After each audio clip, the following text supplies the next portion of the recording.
Hey, everybody, welcome to today's episode of the What Worked For You show.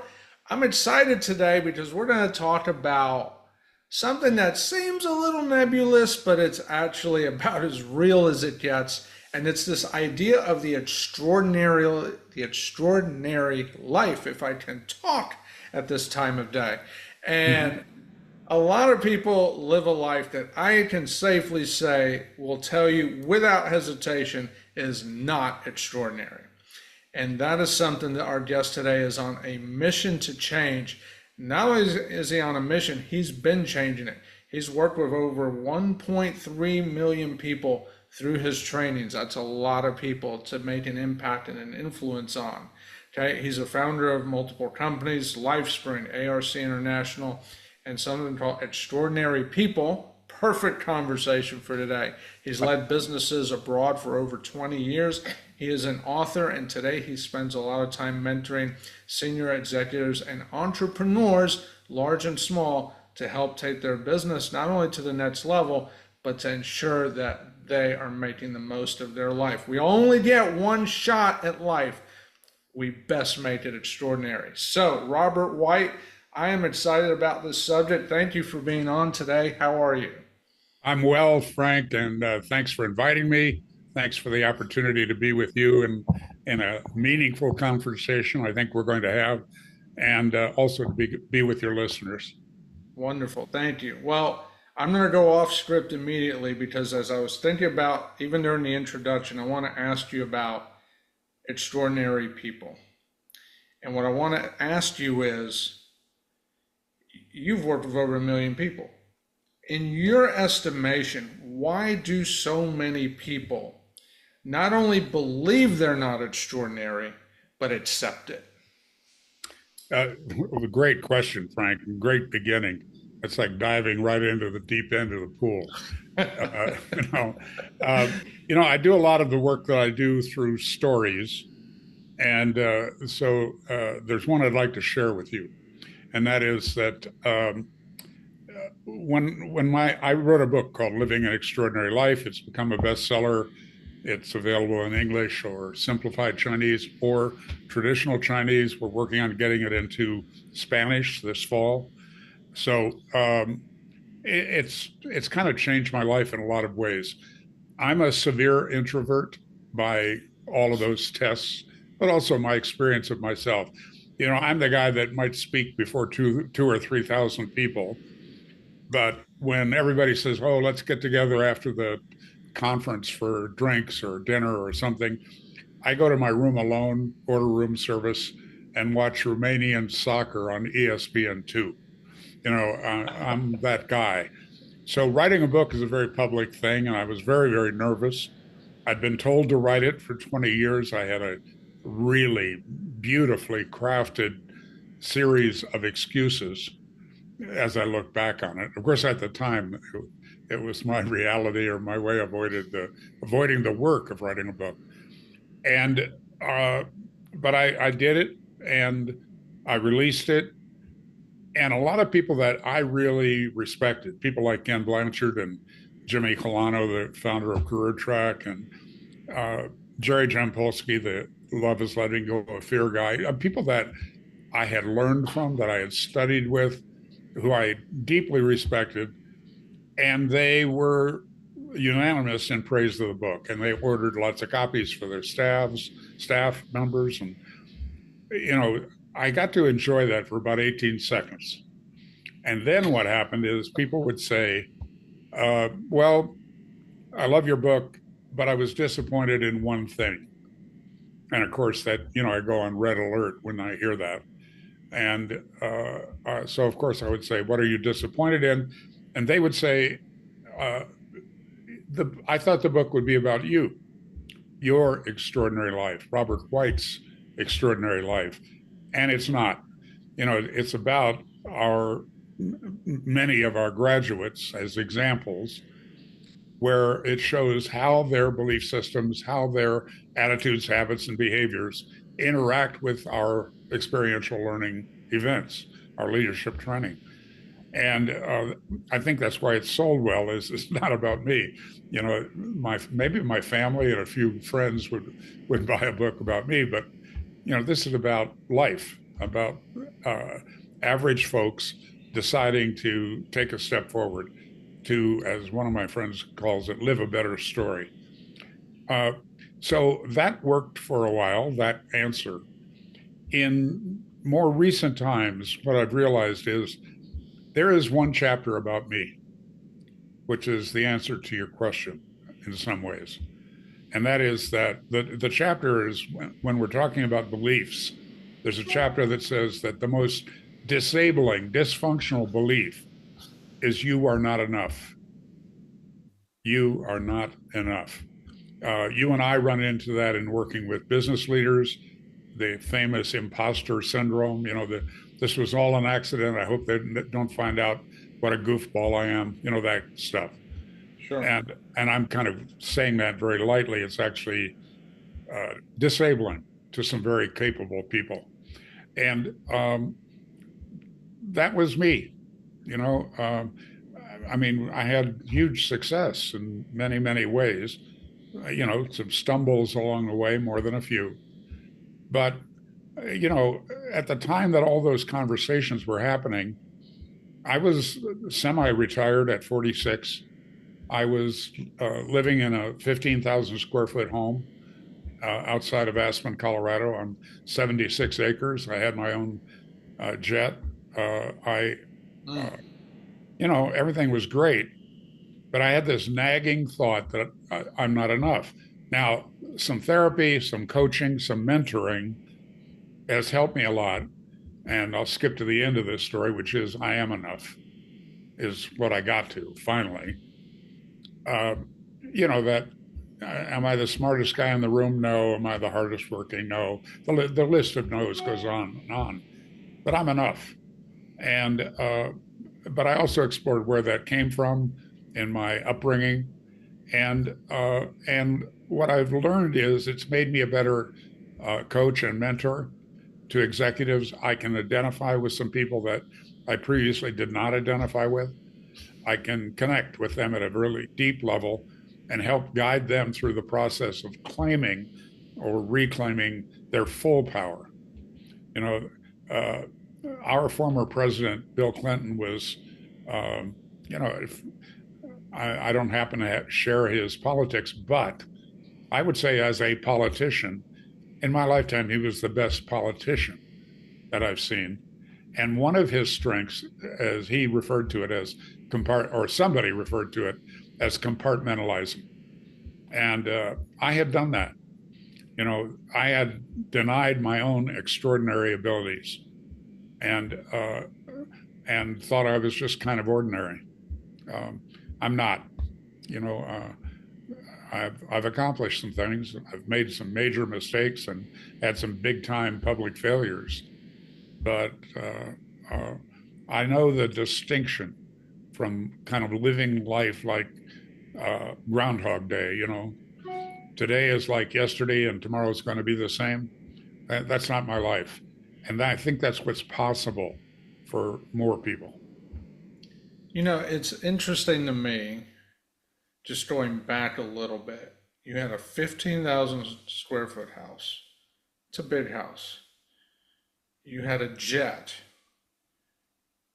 I mean, I'm sitting here thinking this is like primetime Instagram stuff, right? Like what all the gurus feed, but yet you had it. Like you weren't renting a Bugatti in Miami. I know a guy who's been talking about that lately. And and it's but even that wasn't enough. So right off the bat, it's like clearly it's not material. I mean, you got your own jet and you don't feel like you've had enough. I mean, yeah, outside of a space shuttle, you're kind of running out of things at that point, right? So, space shuttle, an island, what. But the point being, you recognized it, and yet so much of our world is rooted in this incredibly superficial idea of things. And because of that, we don't even, because the blinders that comes with that does a masterful job, in my opinion, I'm interested in your thoughts, masterful job of blinding us to the needs that we do need to address because we're so focused on superficial stuff in the name of look at me or whatever. Not that there's anything wrong with owning that stuff, but people look at it as their identity. So we never get to answer that question of, you know, how do I become enough? Which is ultimately where I was going is once I finally get to the point of saying, I am enough, we can say it, but do we believe it?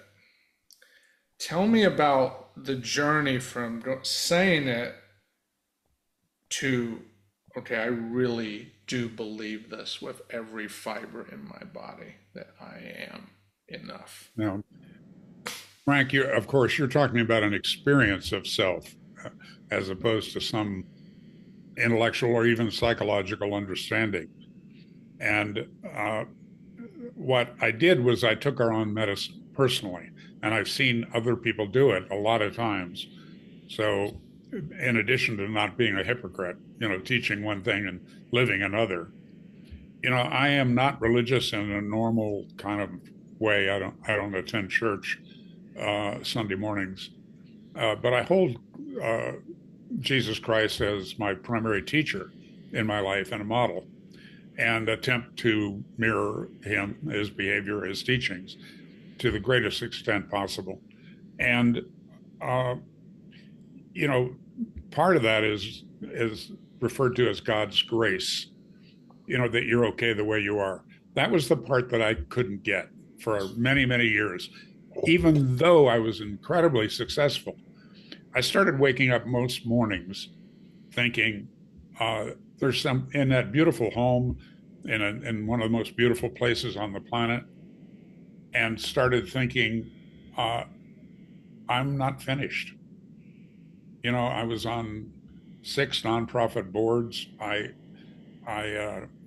skied 80 days a year. I had 2 birth children in a remarriage and 2 adopted special needs kids. I was kind of busy in a way, and my life was so far beyond anything I ever dreamed of.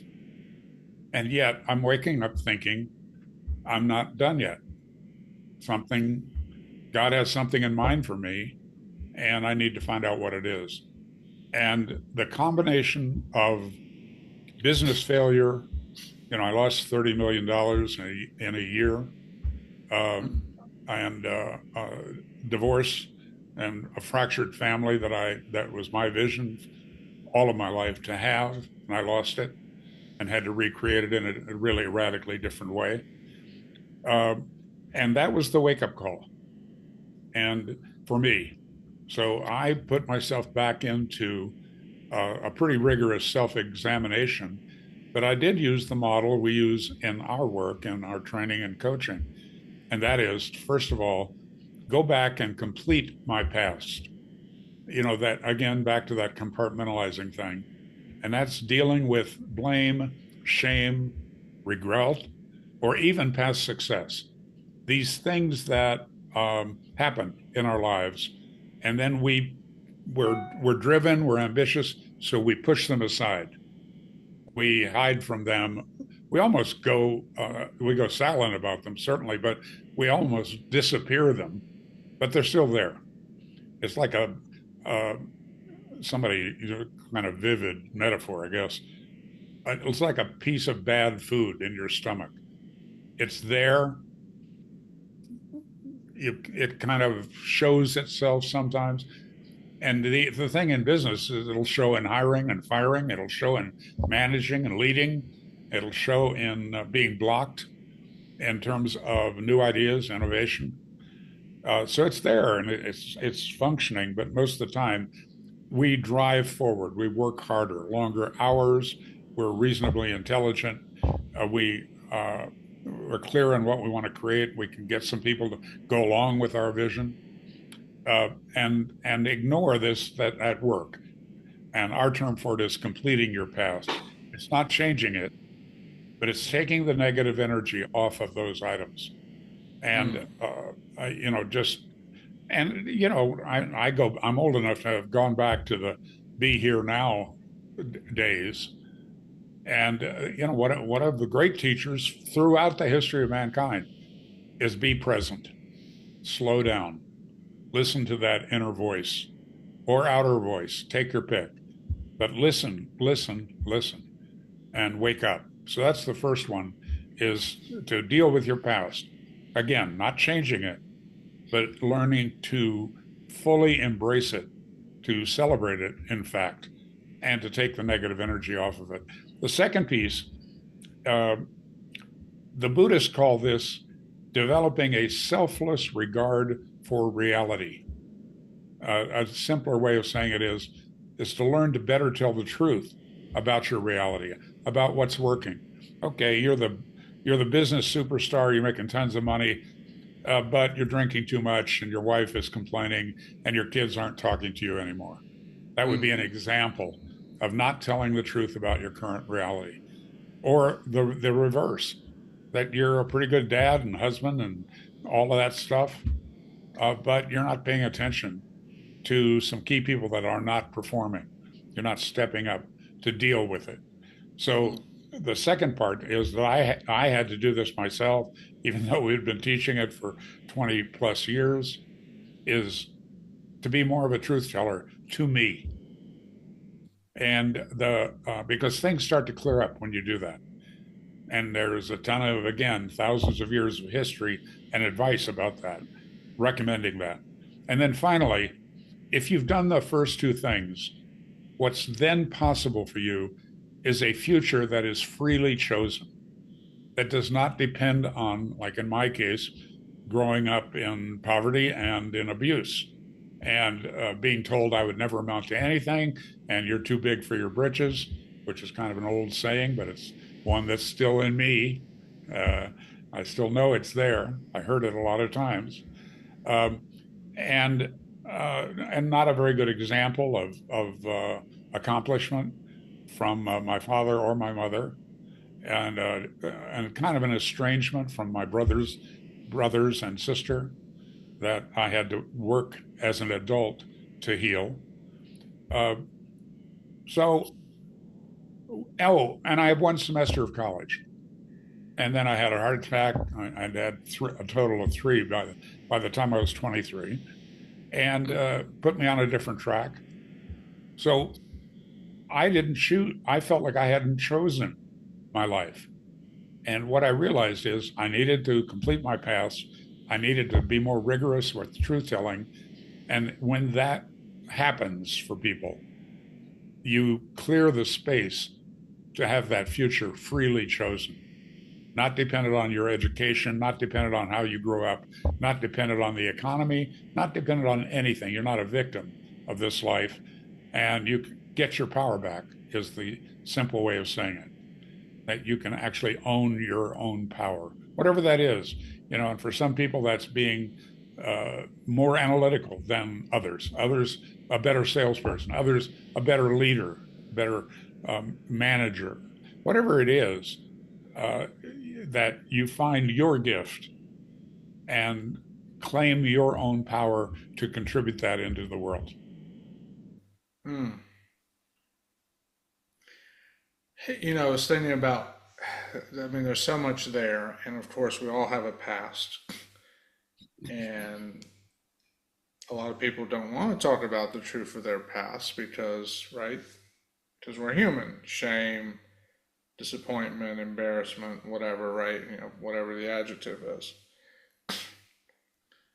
But to be able to take those experiences and turn them into a positive, right? Like, that's one of the hardest things to do.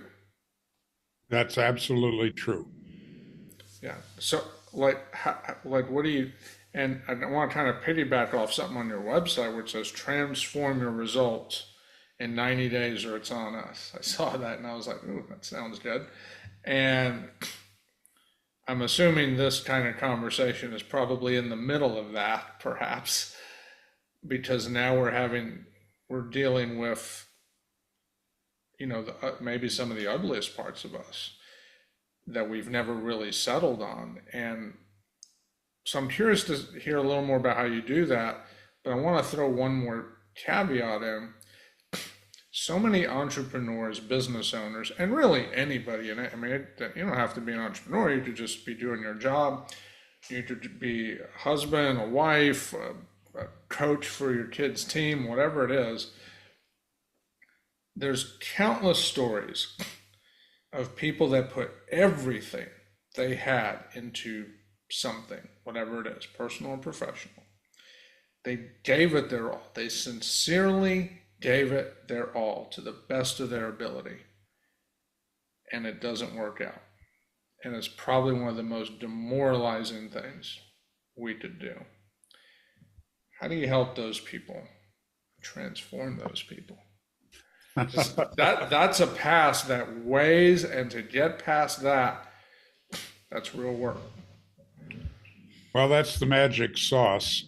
And that's why I love experiential learning as opposed to the didactic or academic knowledge based learning, to really discover within yourself that spark, that magic part of you.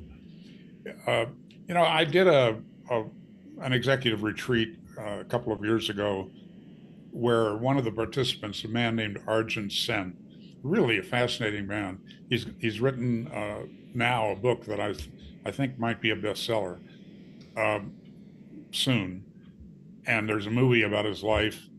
He's perhaps obviously an immigrant from India. He rose to being the senior vice president for marketing of Papa John's when they were at the hottest point of their growth.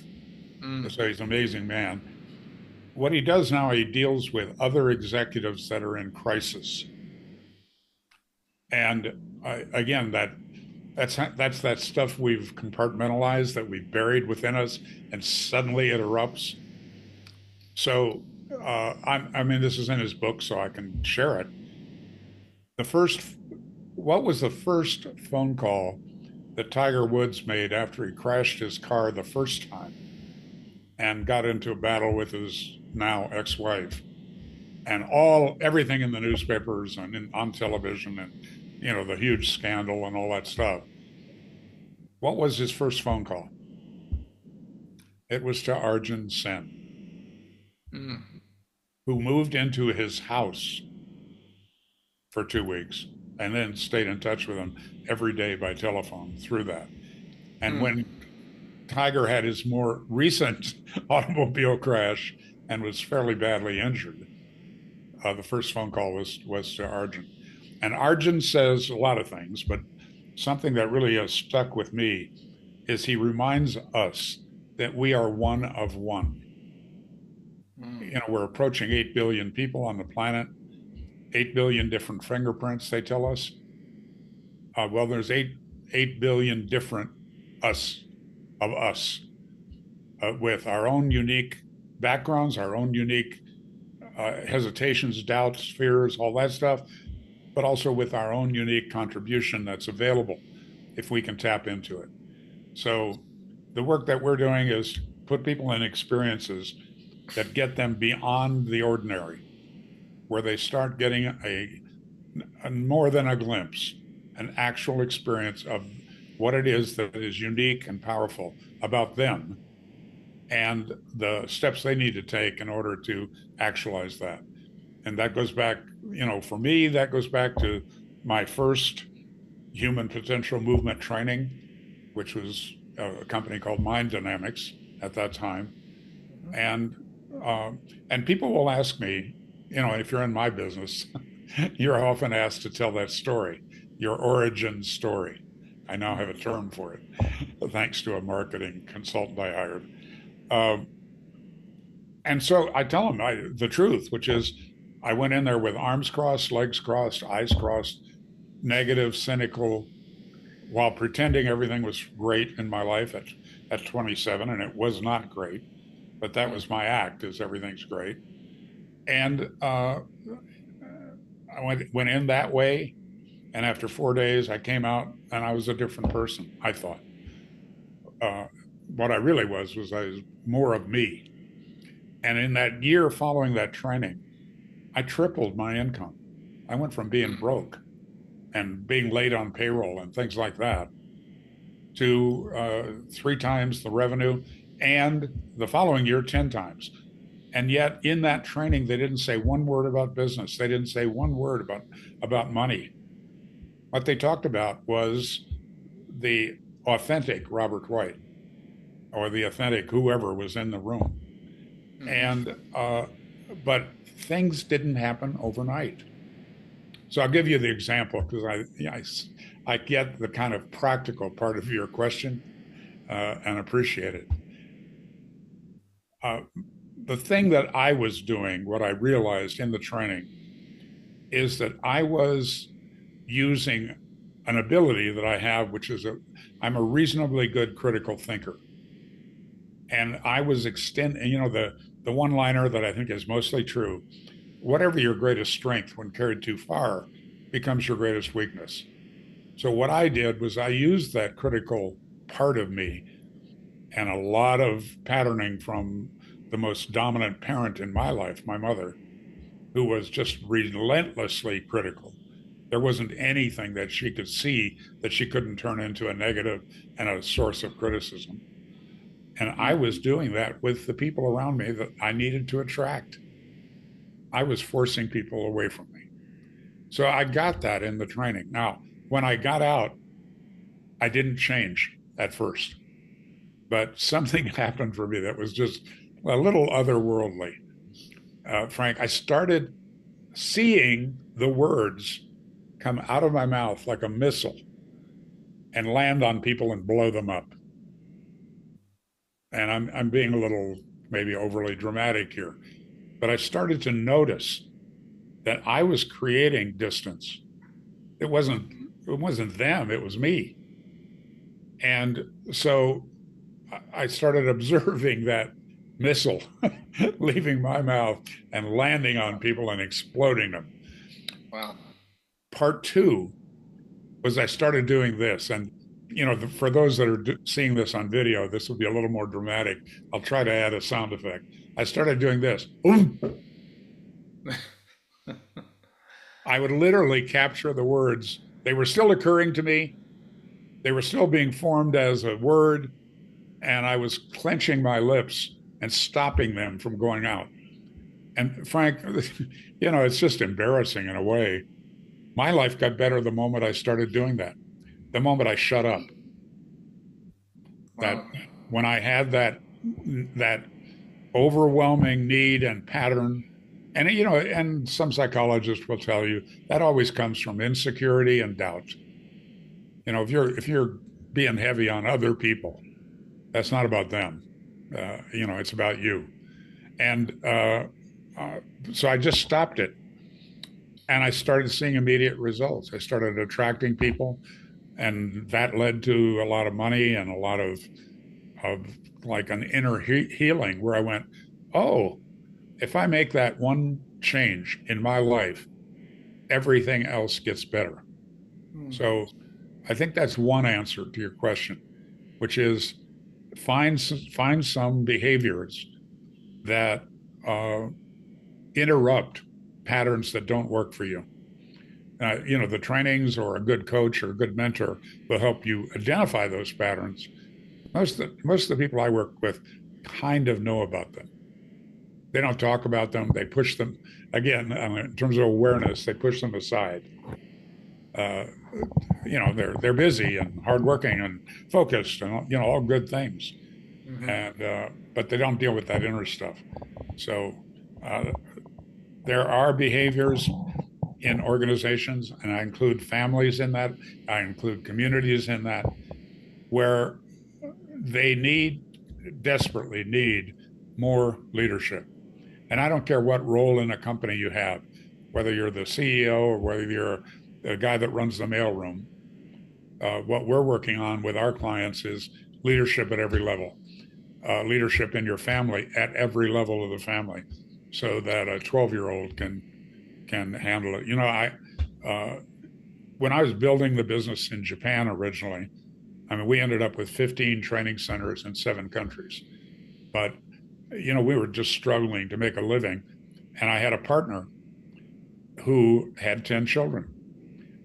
He did lose one child, but he had 9 children in his home. And we're renting, our little company is renting a Western style home.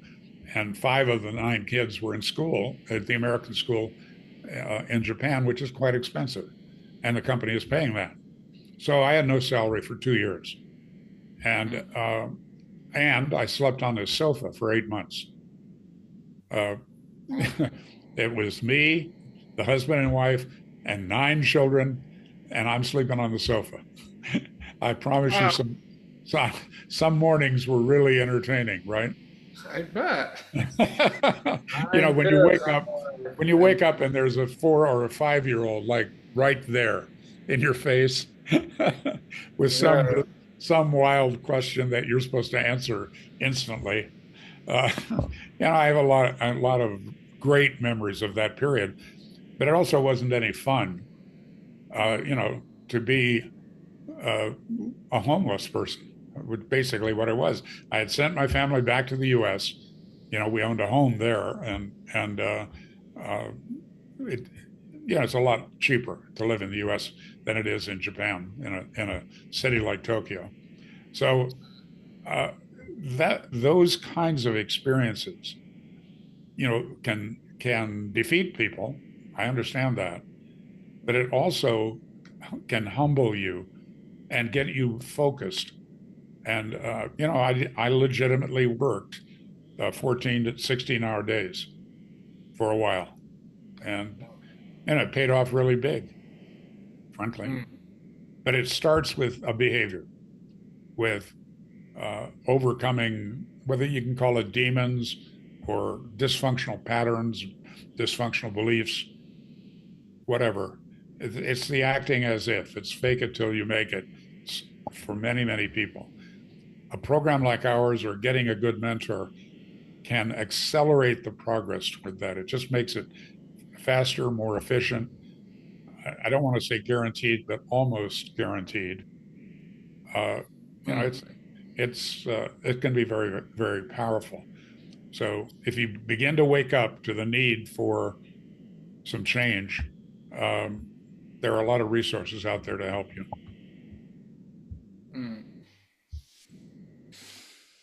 Well, there is no shortage of people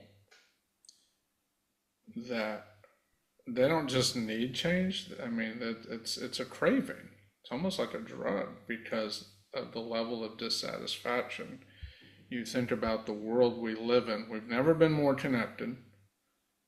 It's never been easier to stay connected with friends and family all over the world. It's never been easier to get information. You think about AI today, which is, turbocharge that. And yet, somehow, as humans, we find every way to be disappointed. And it's crazy. It's crazy. So, and a lot of people who are successful as well as not successful. I mean, some are successful, some aren't, but yet so many of them feel unsuccessful because it's like we're chasing an illusion.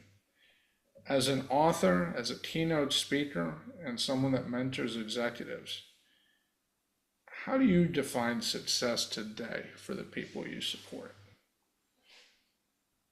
Frank, I don't know about you, but my first personal development tool was Earl Nightingale's Lead the Field program. We're talking about a lot of years ago, but Nightingale, Conan, they distribute my uh, extraordinary success program, and I've gotten to know those folks really deeply and appreciate them. But it's all based on that Lead the Field program so many years ago. And one of the things in that program, which is a series of 15-minute talks, carefully written, powerfully written by the late Earl Nightingale, is he said that uh, success is the realization of a worthy ideal. which is, sounds a little soft, but if you dig into it, uh, you can have success at any level. Uh, in the last, uh, let's say, 5 years uh, of my company, Arc International, and I'm living in Aspen, and I made the mistake of not selling the company and getting a better person to run it day to day. I promoted trainers into jobs that they wanted but really couldn't do. That would be a simple way of one of my major mistakes. But I did one training a year, and it was on legacy. It was aimed at graduates of our program who were senior executives or owners, where they had the big salaries, they had the big image, but had they taken a look at what they want to leave behind? And one of the resources for that was a book, and I'm sorry I don't remember the title, but it was published by Jewish Lights, and it was primarily aimed at a Jewish audience. And I don't happen to be Jewish, but I have a dear friend that is, who turned me on to this book. And what I learned there is that for many of that faith, they do two different wills for after they die. Are you familiar with that practice? I was not. I was a surprise to me. But there's a lot of wisdom in the Jewish faith and a lot of history. And what they've learned to do is one will is the one we recognize. Somebody gets the house, somebody gets the car, somebody gets some money, whatever it is you leave behind. But the other will is the values, the morality you leave behind. What have you learned about living life successfully that you want to leave behind? And so that book, by the way, tells you in detail how to write that will, kind of a structure for it, where you have to fill in the blanks. So I have two different wills personally, and I recommend the practice highly. But the other thing that we did in that program is we had a handout for each day of the 5-day program, and it was done, by the way, in Aspen, and it was clever and powerful, and people are still talking about it. But it's the only thing I did. I got teased about it, of course, in the company. I did one training a year, and but one handout was called The Dancing Toll Taker. And this was in the days when the Golden Gate Bridge still had a person standing in a booth getting the $2 or $3 each way, or one way. You pay, and at the Golden Gate, you pay on the Marin side, the north side, but when you go home at night and go back to Marin, you don't pay, right? So, you only pay once. That's to get into the city. And one of the things you learn in rush hour is they had like 10 booths, and of course, thousands of cars lined up in front of the 10 booths. But one line was 2 to 3 times longer than the other. Well, why would you choose the longest line? Well, that's explained by the dancing toll taker. This guy, I can't imagine, it's hard to imagine a more boring job. You stand and people fumble with their wallet or whatever, or they don't. They pay you. Some don't even look at you, and you take their money and they go on. This guy, his dream was to dance professionally, and he's standing in his toll booth 8 hours a day. So he went to his boss and he said, "Could I put a boombox in my booth?" And my understanding is his boss kind of, why you ask me such a stupid question? Do whatever you want, So he puts the boombox in his booth, and he starts dancing while he's taking tolls for himself. And he became so thrilled with that exercise. He turned a kind of a drudgery into a celebration. And everybody wanted to have that begin their day. to pull up to that booth and watch him dance while he made change or whatever he was doing with them. And thus they would sit in line longer every day, all these commuters, so that they could see the dancing toll taker. I think there's a lot in that story that, Yeah. we are desperate in this chaotic, crazy world that we've created for examples of joy and fulfillment. Yeah. And it can happen at every level. The famous saying from Martin Luther King is, of course, I have a dream. And, that whole speech. But something else that he said is fascinating to me. He said, if you are but a humble street sweeper, then become the best street sweeper you can become. Yeah. And So true. so from wherever you are, if you're the want to be entrepreneur, want to be preneur, if you're the experienced entrepreneur, if you're the guy working in a company in a bowels of a major corporation, from wherever you are, find a way to have it be joyful. I mean, we do a lot of work on our trainings even today, and we'll be doing it until I don't do this anymore. Is we work a lot on purpose, not on vision, not on values. We do work on that, but the primary uh, power source is to know why you're here and then have your actions match that purpose. And so we've designed this program around 4 levels of purpose: survival, of course, food, clothing, shelter; maintenance, which is figuring out a way to have survival handled, without a lot of struggle. But the third level is the really interesting one, and that's leisure. And a lot of people think, well, leisure, that's laying on a beach. That shouldn't be my purpose. What we're talking about with leisure is that it's making everything in your life to be playful. That being with your kids is playful. Yep, easy to see that one. How about having your relationship with your wife or husband to be playful? Like, a lot of people miss that nowadays.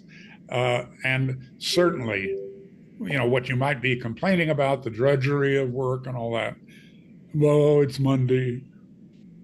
No, figure out a way that it's fun. Figure out a way that it's playful in your relationships, in your accomplishment, and all of those things. Celebrate absolutely everything is one of the things that I teach. Find things to celebrate. And then finally, the highest level of purpose is contribution.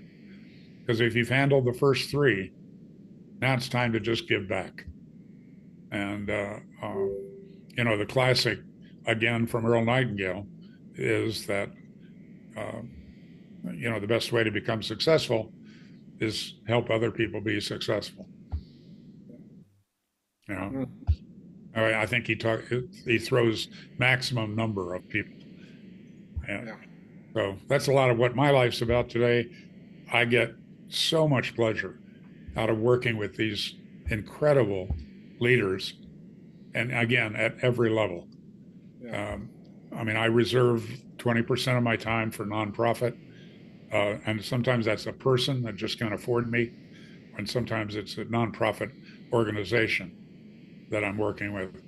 Uh, but I want to have that kind of pure giving back contribution to be part of my life. Yeah. But the 80% of what I do, I want that to also be grounded in contribution. Love it. You talked about life, it's a journey. And something I saw you said was it's not a spectator sport. No, no, A you got to lot of get on. people kind of want their life to be like that NFL or college football game where they get to be in the stands and be like, yeah, oh, yeah, well, all right, tailgate time, right? But But they're not on the field. They're not getting muddy. They're not getting hit. yes, They're but not getting judged. Yes. But in reality, if we're honest with ourselves, we're all on the field. And we all know that. Whether we want to accept it or not is another thing. But what's one of the toughest barriers that, I mean, and you've worked with a lot of people, you've seen a lot. What's one of the toughest barriers you've confronted, and how did you overcome it? Let's see, for me, it was getting that I was enough. That's to answer your question, which was phrased to me, is it was really hard for me to surmount or move through or forgive myself and all of those things around living a life where I was constantly struggling. My purpose statement, because this is what we do. We work with people on their purpose. And when I did it on myself, I realized that my purpose from about 6 years old and until I was in my late 40s was I'll never be poor again. Mm, I went to school uh, at 6 years old wearing feed sack shirts. Back in those days, you could buy flour or sugar or any of those dry commodities in cloth bags, and the makers of the flour or whatever soon found out about that people were taking that cloth and turning it into clothing. And my mother did that, and then they started putting patterns on it. Unfortunately, most of the patterns were kind of feminine, and so I went to school, and that's how you get teased and bullied, is be the poor kid, the kid from the wrong side of the tracks, where you're going to school in handmade clothing. Um, when I first heard Dolly Parton's "Coat of Many Colors," it's a fantastic song. I cried for the whole song because that was me, and I didn't get what a gift that was. At that time, all that I knew is that I got teased and I got bullied. I got in fights over my feed sack shirts. Uh, Letting go of that kind of stuff is is the key. It's waking up to the damage that uh, we've done to ourselves, that others have attempted to do to us, and how we respond to it. how do you help people, kind of piggybacking off of that? Then one of the most common issues that comes up afterward is money. And you kind of alluded to that, from 6 years old, you're like, I'm never going to be this poor again. A lot of people accept never going to be wealthy, as if rich people are like, that's the rich person. You to turn on the TV, the politicians, like they're beating up the billionaires or the million. It's like, but in reality, I don't know many people that wake up and say, you know what? If you could be a millionaire today or a billionaire, would you say no? I don't know many people that say no to that. Right? Like, you beat them up until, oh, wait, that could be me. Oh, all right, hold on. Let me rethink that position. It's like we live in a world that finds every humanly possible way to justify why we cannot succeed financially.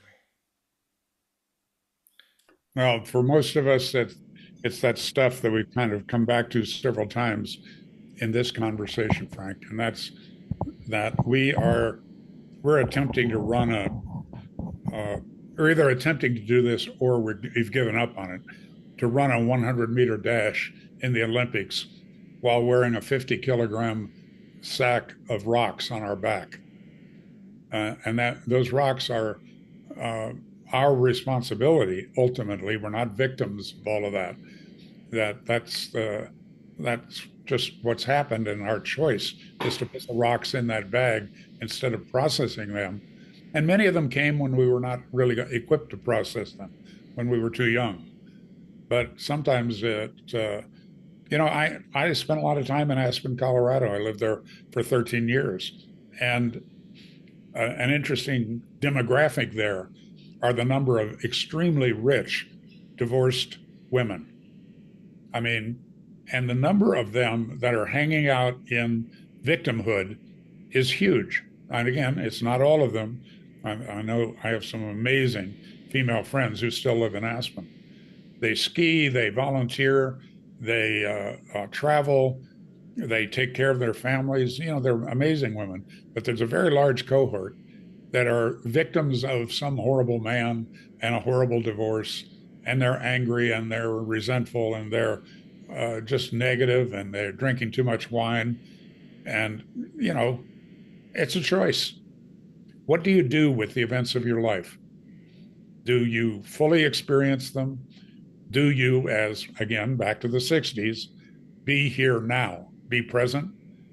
Or do you hang out in perceived slights, anger, even hatred? Uh, this might be a good way to end this, Frank. At 20, 30 years old, I think, I was running this company that sponsored the training that I originally went to, Mind Dynamics. I worked for someone else for 4 years, even though I had a lot of entrepreneurial space and a great experience. And I'm living in Sausalito, California, right under that famous freeway that leads to the Golden Gate Bridge. And I'm running Mind Dynamics, a hugely successful company. And our competitor was a former Mind Dynamics trainer named Werner Erhard, who founded a company called EST, and it's now called Landmark Education, a very large company in that field. And then Stuart Emery, a guy I brought from Australia to run marketing for me, had become CEO of EST. And there were a couple of my key people. So we're all at a 10 top, you know, one of those big round tables. At a restaurant that's still there on the water in Sausalito is the Spinnaker, kind of famous place. At the time, you could still smoke in a restaurant, and they were smoking these funny cigarettes. So that smell, I remember hanging in the air. And there was a lot of good California wine being consumed. And these were all of these people were, you know, 27 to 35, I think. And we're all so excited about transformational training, about using an experience to shift people's perspective on life and to play win-win and all, you know, a lot of great qualities. And we're filled with ourselves, you know, we're doing great work in the world and we're going to fix the world. That's where we were coming from. And, you know, kind of fueled by the wine and the funny cigarettes, I think. And one of the things that happened in that meeting was a conversation started and we explored it, which was, what are we going to do in 20 years? Because within 20 years, what we're doing will be done in public schools, in private schools, in companies, in institutions, in government, in religion. That this methodology that we were creating, that was going over so powerfully, would just be adopted by all of society, and we need to get a different job. And we were sincere about it. Mm-hmm. And I recently, some things happened where I revisited that evening. And the people that I talked with, we all just shook our heads that we were so wrong. Because I think that something that helps people get beyond victimhood into taking responsibility for their lives, for their families, for their communities, and for their companies, that gets people to have a mastery level of communication, that wakes people up in terms of awareness and noticing at a much more powerful level. That's more needed today than ever before. And you know, and that if you can provide that to your family, to your community, to your company, I think you're pretty close to success. I don't care about how much money. I mean, if you can make that kind of a contribution today to start turning our culture around, and whether we like it or not, the United States is unique in terms of liberty, in terms of a democratic republic, in terms of a freedom of religion, of speech, of all of those things. We've lucked into the best ticket in town. We were born or we immigrated here, Yeah, and the space is available. And my passion right now is to contribute to that turnaround, to that recapturing the the real benefits of freedom, the real benefits of freedom of speech, of assembly, of religion, and the choices that we make are going to determine the quality of and contribution of our lives. So let's let's work on making better choices together. absolutely. Let me ask you one more thing, and I agree with you about victimhood. Oof, that's a whole thing right there, and it's a problem. It's a But just toxic problem. very much so. To the person who's listened to the show today, maybe they've read your book, maybe they've been to one of your trainings, maybe they've seen you elsewhere, and they've listened to what we've discussed here today. And they're saying to themselves, let's do it, let's do it, let's do it. But there's still that still small voice that's like, but what if it doesn't work out? In 60 seconds, give or take, what's your message to them? I think I've said this before to people, and I think some people are a little shocked by it, and that is you don't need a coach or a mentor or a training or another book or a video to start developing a higher state of noticing what's going on for you, particularly on an emotional level, noticing what's going on in your family, noticing what's on the way to work, just developing a higher state of noticing. I think it's dismissive to say, stop and smell the roses. You should do that. I mean, really, you should do that.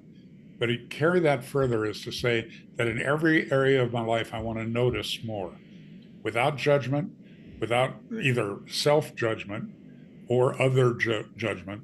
Just wake up that whatever your routine is, which has served you all of your life, to start looking at how you can interrupt that, whatever that is.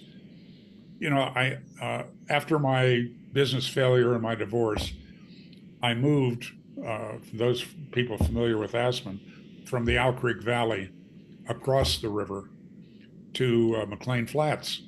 I bought Shares home in Aspen. Uh, so Wow. uh, and uh, so I had this incredible drive to town. It was only 7 or 8 minutes, but one of the things I realized is I'm in one of the most beautiful places on the planet. Summer, spring, winter, fall, whenever. It's gorgeous, and I was not looking at it. I'm busy getting in my car, especially with children, and not noticing the incredible wildlife, the incredible uh, vegetation, the mountains, the river itself. That might seem like a silly example, but that's what you need. That's my 60 seconds. Turn on your ability to notice the richness and the problems and the people of your life in a different way, in a deeper, and you're going to find more satisfying way. Mm, love it. Love it. Well, Robert, I want to thank you for coming on today. Just a very insightful conversation, introspective conversation to really think about what are the things that really matter and how we can, you know, be focused on those things and truly take ourselves to another level and be the extraordinary people that every one of us is capable of being.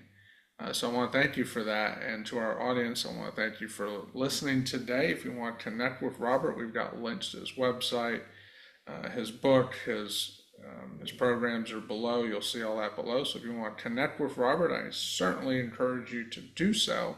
below. Just is wealth of knowledge. So, Robert, I want to thank you again for sharing with us. I appreciate the thoughts, and I took some notes here, so I'm looking forward to reviewing those. Can you leave us with a final word?